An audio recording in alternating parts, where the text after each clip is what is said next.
Assalamualaikum warahmatullahi wabarakatuh. Bismillahirrahmanirrahim. Alhamdulillah. Alhamdulillahirabbil alamin.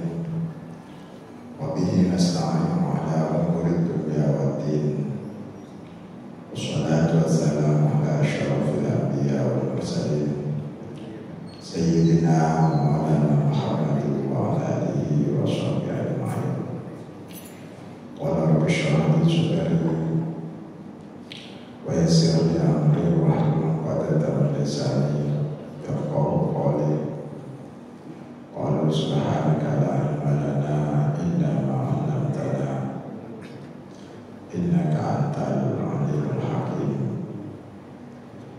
Shadaqallahu adzim. Qala al-mu'allif rahimahullah ta'ala wa nafa'ana bihi wa bi 'ulumihi fid dharain amin. Bapak-bapak, ibu-ibu hadirin jamaah rahimahullah, kita lanjutkan kajian hadis ahkam, hadis-hadis Sahih Bukhari, Sahih Muslim, al-muta'alliqah bi ahkam ibadah, yang berhubungan dengan amal ibadah dan muamalah. Alhamdulillah, sehat semua.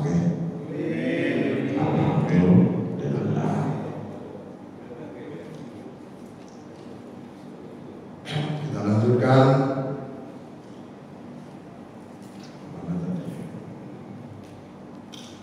Wa an Jabir bin Abdullah, dari saking sahabat Jabir bin Abdullah, anna Nabiyya sallallahu alaihi wasallam, saturuni Nabi Muhammad sallallahu alaihi wasallam, kana iku ana sapa Nabi Muhammad, yakhutubu iku khutbah sapa Nabi Muhammad, qaiman halakati. Nabi kalau Jumatan khutbahnya berdiri, gak duduk. Dalam hadis lain ada penjelasan, kalau ada riwayat yang mengatakan Rasulullah khutbahnya duduk, fahuwa kadzabun, orang itu berdusta, bohong. Ketika Rasulullah khutbah, faja'a muqaddam qairun.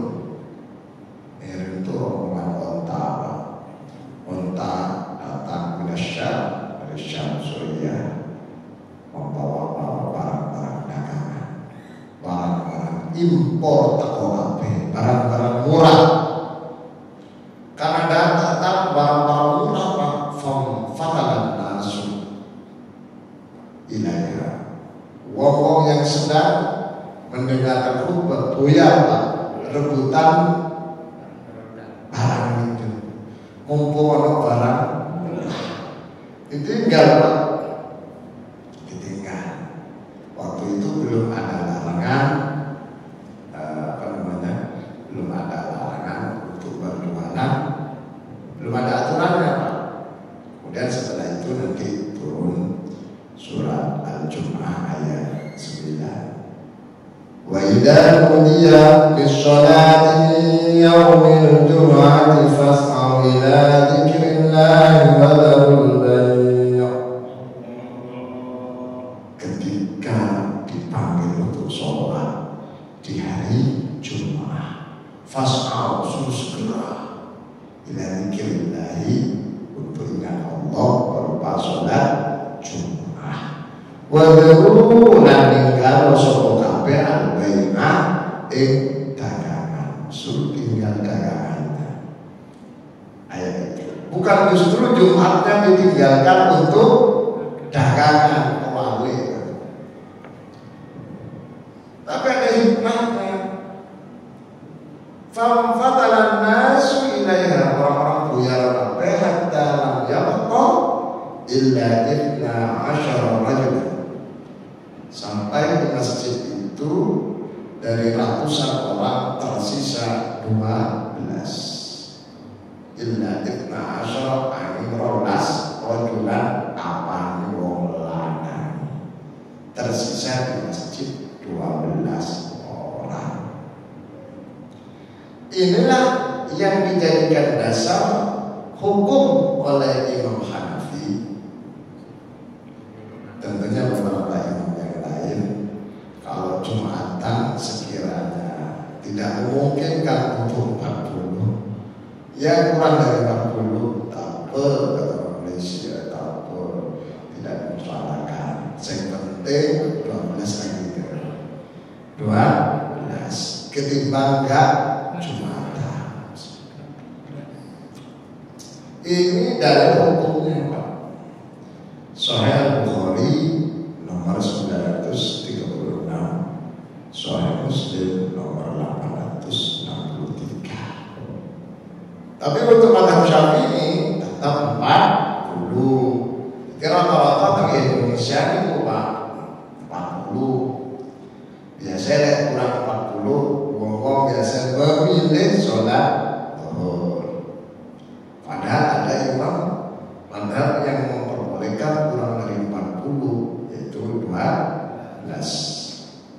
Ada yang lebih ekstrim lagi kan, mazhab Maliki 4. Jadi itu kita hanya sekedar informasi. Baik wong kok Jumatan, wong papat dong, jamu. Aja dilong. Nyun sewu, wong itu gelem sholat jamu. Pokoknya gelem sholat alhamdulillah, sing gak sholat wadah. Ojo ngilono wong sholat. Understand? Oh, kita biasanya sebentar. Alhamdulillah. Ini Jumat. Tapi Rasulullah ketika makmumnya Buya tetap khutbah. Ini pelajaran seorang kiai ustaz penceramah kok makmumnya mulai. Coba nanti Rasulullah orang yang dicintai oleh Allah, orang yang selalu didatangi oleh Jibril, orang yang selalu dipuji oleh Allah, kekasih Allah, ditinggal.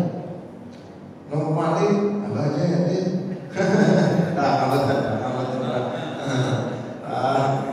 Mungkin panjenengan masih ingat kan kisah-kisah itu? Rasulullah bersama Bani Hashim dan Bani Muttalib itu diboykot 3 tahun. Coba bayangkan, sampai bahan makanan untuk keluarga besar Rasulullah itu habis. Orang kafir waktu itu memberikan pamflet pengumuman di dinding Ka'bah, dilarang keras menjual apapun pada Bani Hashim Bani Muttalib, dan dilarang keras membeli apapun dari Bani Hashim Bani Muttalib. Yang kedua, dilarang menikahkan putra putrinya dengan Bani Muttalib, Bani Hashim. Pokoknya dilarang, semuanya dilarang. Sampai 3 tahun bahan makanan itu habis. Rasulullah bersama Bani Hashim Bani Muttalib untuk mempertahankan hidup makan dedaunan, daun kurma, kurma, untuk mengikuti jejak Rasulullah makan daun kurma. Sego kalau iwae gak makan kok. Makan Mbak, jangan sing wedok. Ya, padahal gak cocok. Kok makan nang Joko itu? Ngaku kata. Ngaku. Enggak padahal ini. Mungkin ngomong kenyang padahal otaknya luwe karena gak cocok menunya Pak. Ngomong kenyang. Besok wong lanang ngomong gitu. Beda karo wedok. Wong wedok itu menu gak pati enak tetap pura-pura. Wedok pun makan dedaunan ya sawentan sampai muncul keluarga wanita anak-anak semua jerit-jerit kelaparan sampai Siti Khadijah meninggal. Abu Thalib paman Rasulullah meninggal. Dua-duanya meninggal.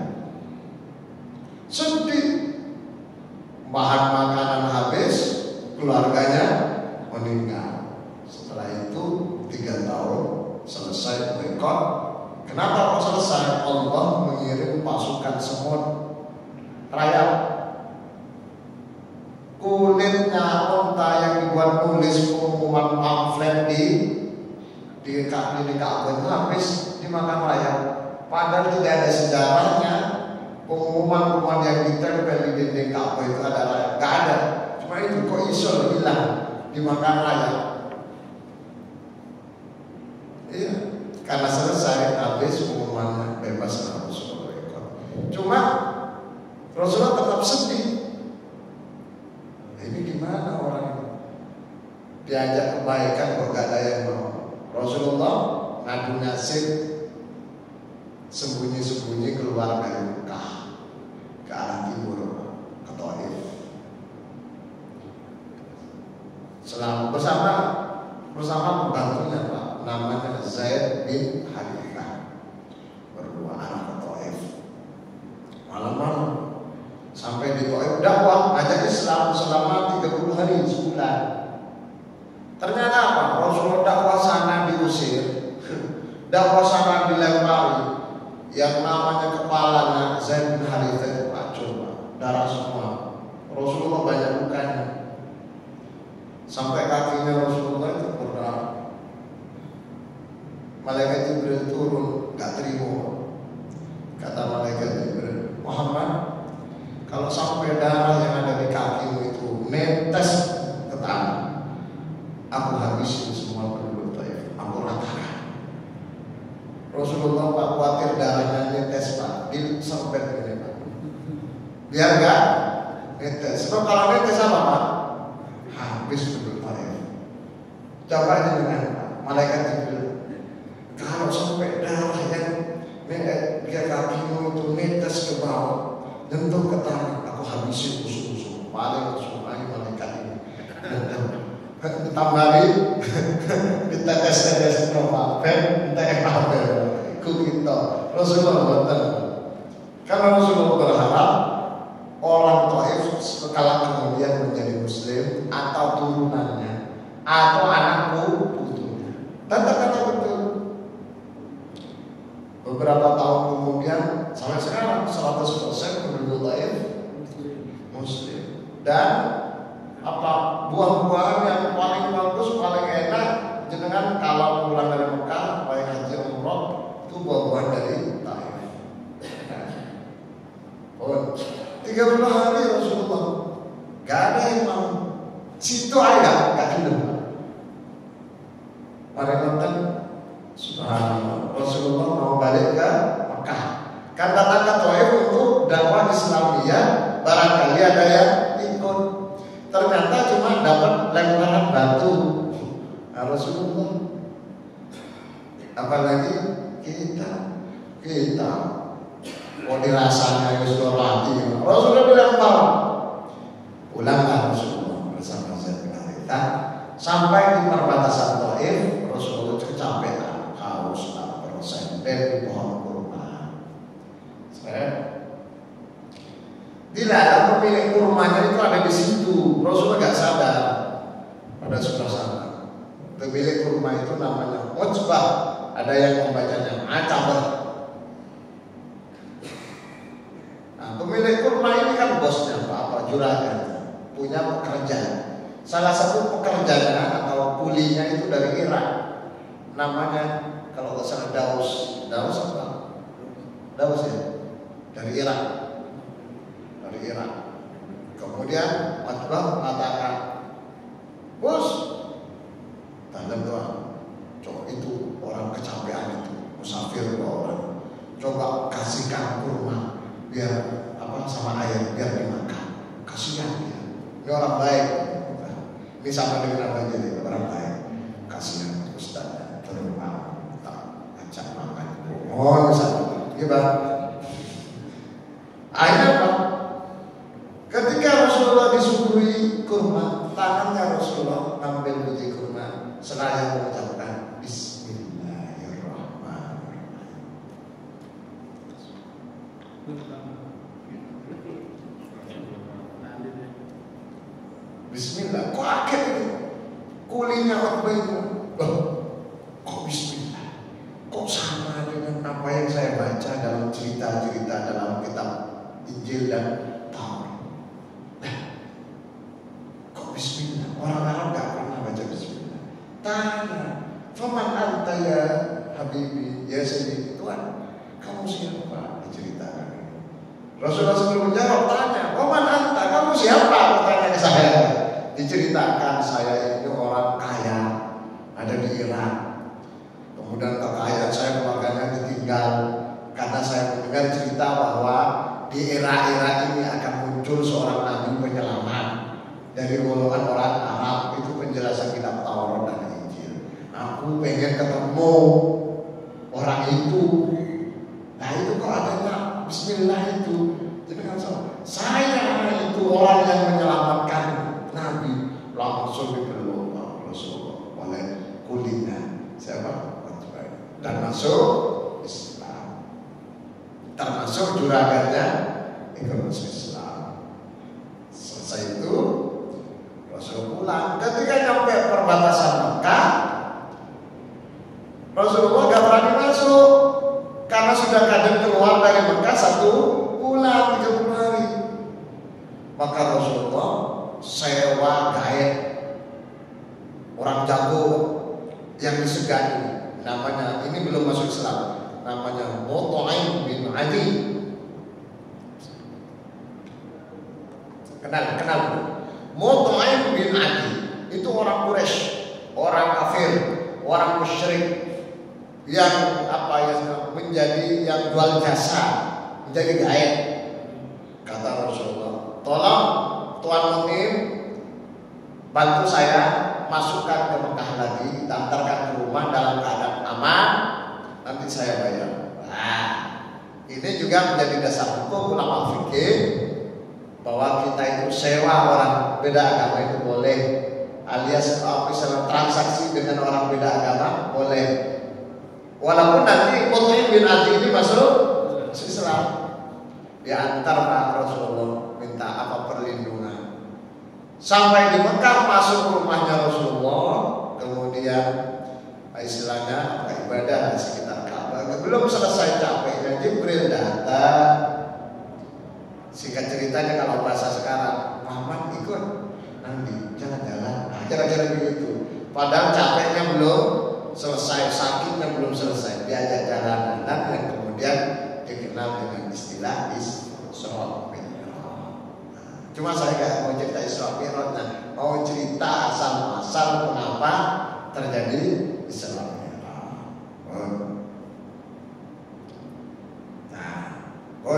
Kita lanjutkan. Artinya Rasulullah begitu Pak, gak peduli Pak. Dina, ditinggal biasa. Kalau orang sekarang, ya Ustaz sekarang Pak Pak Trimo terkadang marah, ditinggal. Waktu ngaji orang sing turu ae marah. Waktu ngaji orang sing turu marah. Padahal orang tidur itu subhanallah. Kalau orang hatinya baik, ustaznya hatinya baik. Kalau ada orang tidur, ucapkan subhanallah. Orang itu sudah capek siang hari ikut ngaji sampai keturunan. Husnuzon. Walaupun yang tidur itu, yang di masjid keturunan itu doanya Bismika Allahumma ya. Panjang niatnya tidur. Kalau di rumah khawatir dimarahi istrinya, akhirnya tidur di masjid, duduk sambil itikaf. Jadi bukan itikaf sambil tidur, tidur sambil itikaf. Tapi seperti yang mereka kenjeran, dan mereka bodoh. Pun kita lanjutkan. Wa an Abdullah bin Umar radhiyallahu anhu. Kalau ada pertanyaan langsung baca Pak ya. Saking sahabat Abdullah bin Umar. Qala jauh sapa Ibnu Umar. Qala Rasulullah man utawi sapane wong adroka iku nututi sapa man rakaatan ing sarakaat min sholatil Jum'ati saking sholat Jumat. Wa ghairiha lan liyane Jumat. Fal mutif maka becik terusno sapa nang becik nambahi sapa man ilaiha maring rakaat ukhra ing rakaat ukhra rakaat kang liya. Orang yang nututi Jumatan walaupun hanya nututi sarokat, maka dia berkewajiban untuk nambah sarokat. Waktu tamat sholat dulu dan sholatnya tetap sah. Inilah pendapat hadis yang memperkuat pendapat bahwa orang yang tidak ikut khutbah Jumatannya tetap sah. Ini hadisnya. Tidak ikut khutbah Jumatannya sah. Bukan masalah sempurna, tapi sah apa tidaknya. Buktinya apa? Rasul mengatakan orang bukan hanya tidak ikut khutbah, tidak menututi rakaat pertama, dia hanya menututi rakaat kedua. Setelah imamnya salam, dia diperintahkan untuk nambah satu rakaat lagi kedua dan sholat Jumatnya tetap sah. Tetap sah. Ini dalil hukumnya. Nah, sementara pendapat yang lain mengatakan tidak sah. Orang yang tidak ikut Jumatan khutbah, karena khutbah itu bagian dari sholat Jumat. Makanya ketika sholat Jumat tidak ada khutbahnya, maka sholat Jumatnya tidak sah. Sehingga khutbah itu menjadi pengawal, pemula ataupun awali untuk Jumatan. Tidak boleh sholat dulu kemudian khutbah sebagaimana sholat Idul Fitri, Idul Adha dan seterusnya. Sholat Idul Fitri, Idul Adha itu khutbahnya bukan bagian penting. Artinya tidak ada khutbahnya itu kata orang Malaysia tak.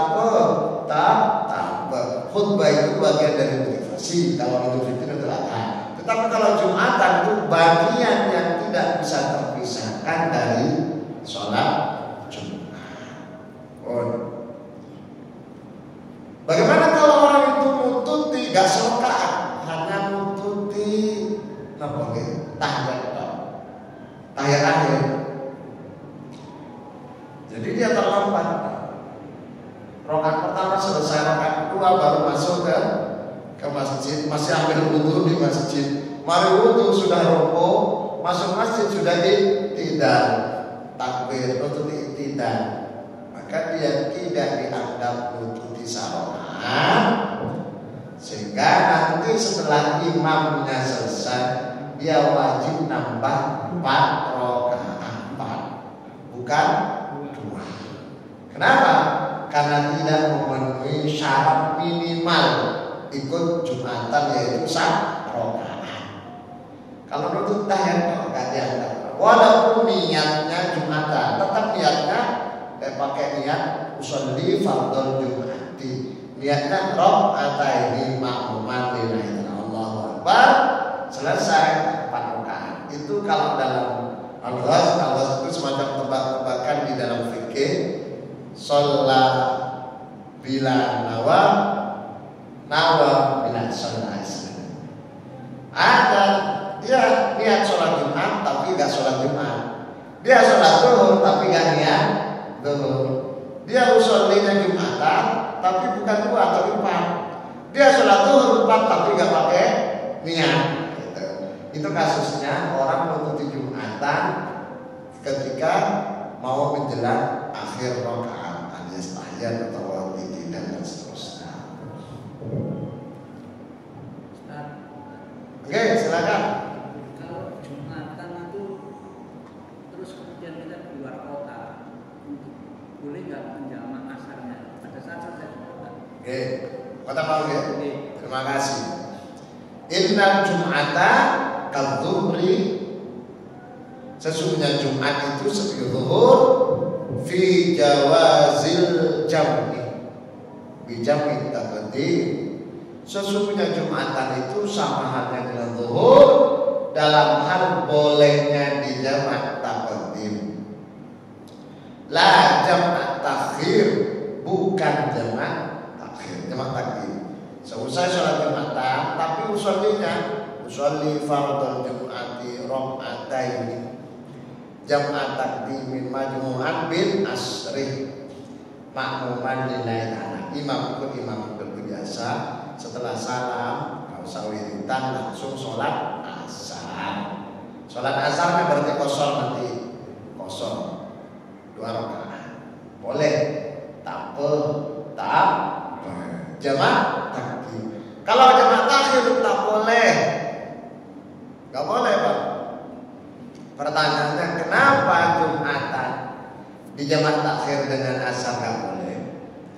Karena sholat Jumat harus dilaksanakan dalam waktunya sholat zuhur.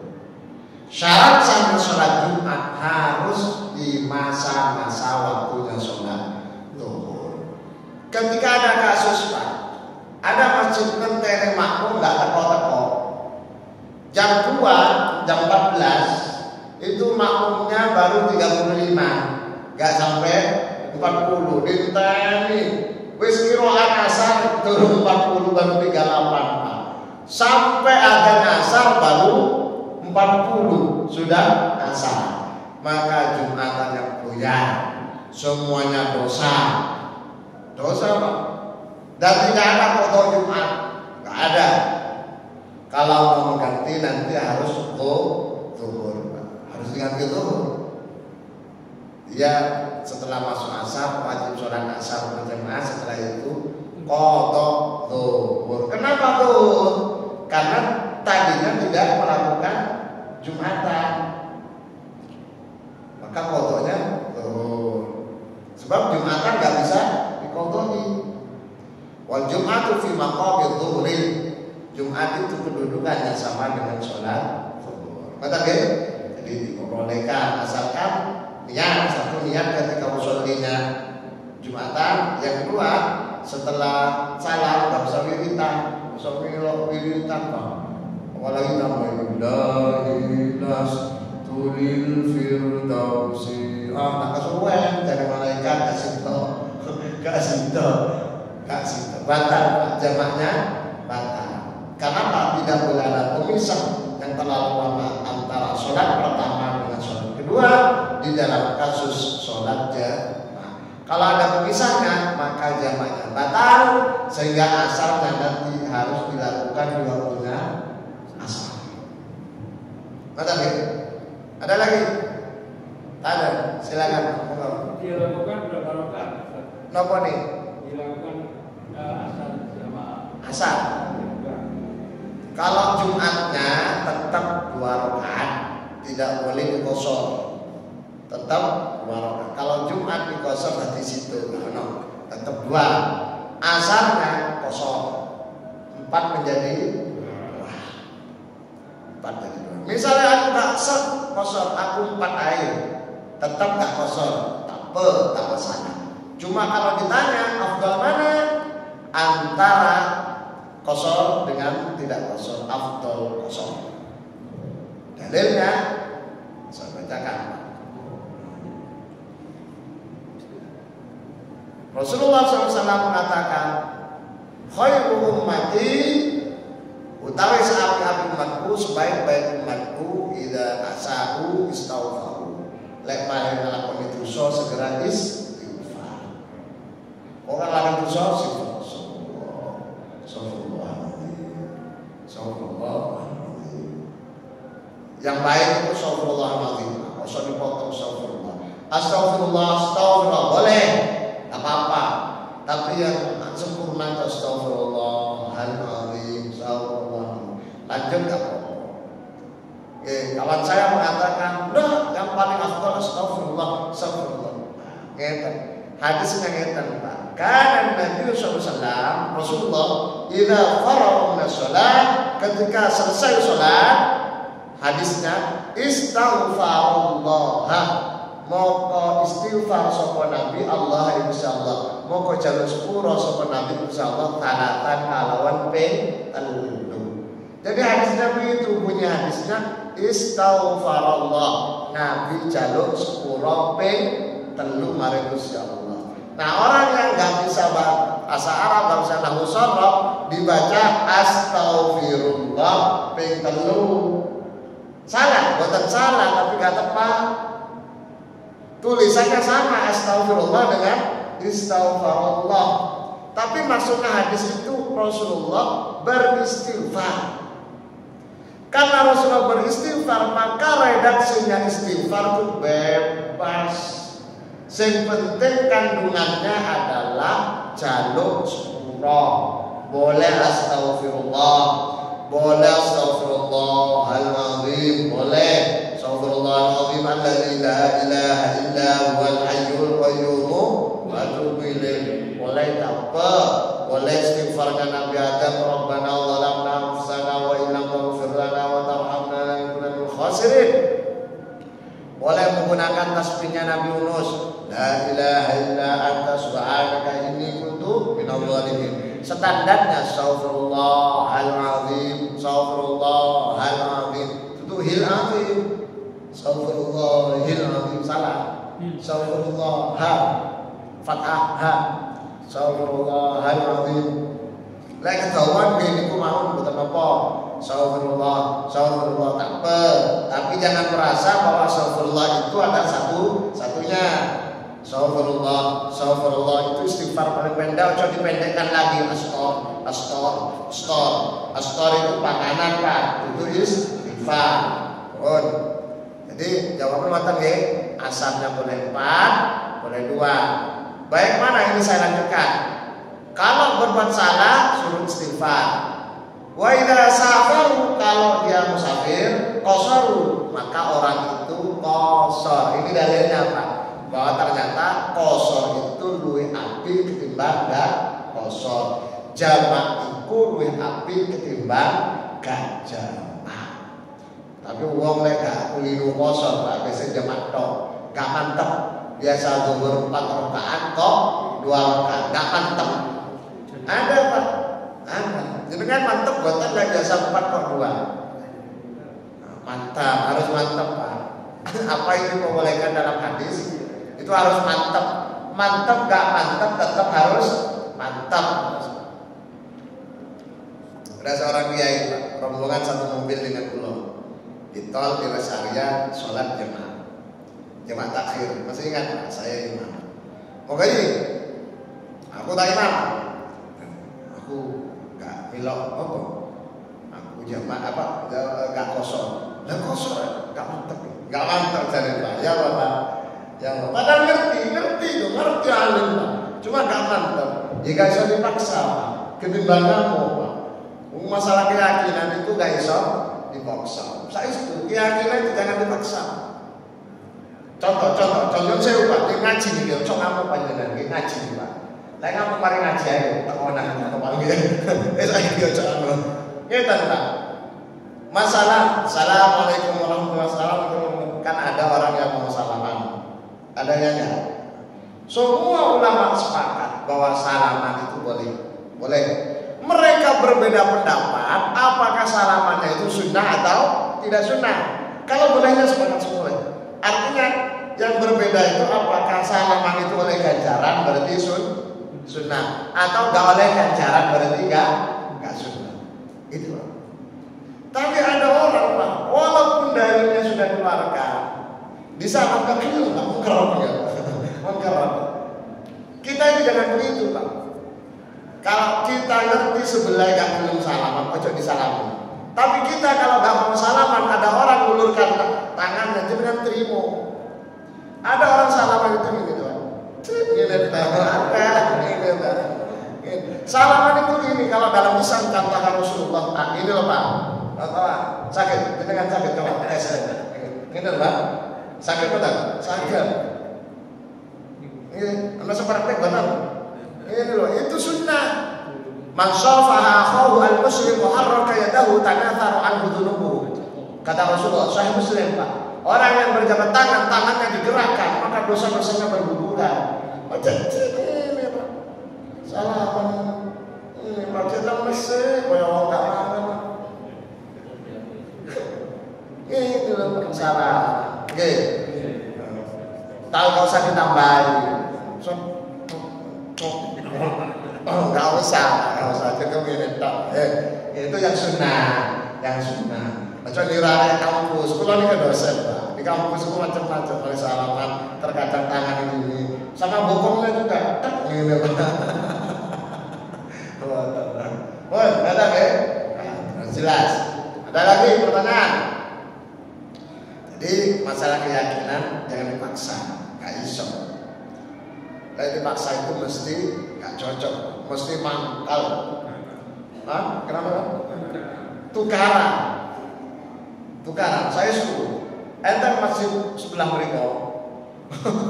Ono wong kan biasa masalah itu perbedaan kan biasa. Yang penting saling menghormati, menghargai itu penting, Pak. Beda itu kebiyen, Pak. Kebiyen wis beda biasa. Sayyidina Hasan dengan Sayyidina Husain prinsipnya beda.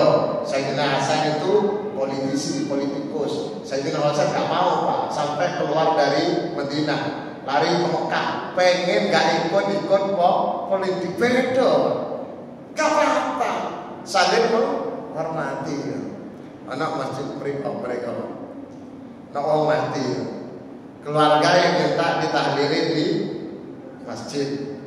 Ono wong gak tahu gelem nek melok tahlilan, wedi dosa. Gak apa-apa, sing penting menghormati.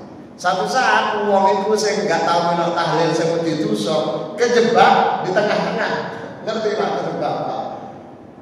Jadi dia masih sholat sunat, ternyata tahlilnya mulai di masjid itu. Akhirnya gak iso metu sakno. Kula ningali pucet Pak, saking wedi dosa. Sakno. Saya mau terbilang, Pak, dengan maksud mau kuatir perasaan. Asli dalam Islam itu, Pak, itu berbeda. Pokoknya sepanjang masih ada ulama yang memperbolehkan dengan tenang, ojo mangkal, ojo sampai pucet, pucet garak, pikiran gak enak, gak makan, gak enak, tunggu Allah, ayo, santai. Wudu, Pak. Wudu itu kan normal. Tangan itu lurus tangan sampai siku. Imam itu pakai wudu sampai nyata berapa? Ini loh Pak. Jadi tapi gak kulino. Lah itu dengan orang Jawa rapi Pak. Jaruno. Uang itu lo gelem wudu alhamdulillah. Makanya mengapa kok masuk corona itu kabeh kongkon wasuk tangan. Karena uang itu gak tahu masuk. Lah mati sarung kulino goyo mati sarung masuk tangan budal wis wudu. Sing wudu. Sing durung wudu ya wudu nang masjid. Nggih, ngoten nggih. Artinya apa? Masalah keyakinan gak usah dipaksakan. Bunyi yakin. Bisa. Gak boleh terus harus bener. Sebenarnya aja ilmunya manfaat sesama kita Allah Subhanahu wa taala jenengan sedaya tak Tuhan sehat nggih. Umur rezeki lancar. Al-Fatihah.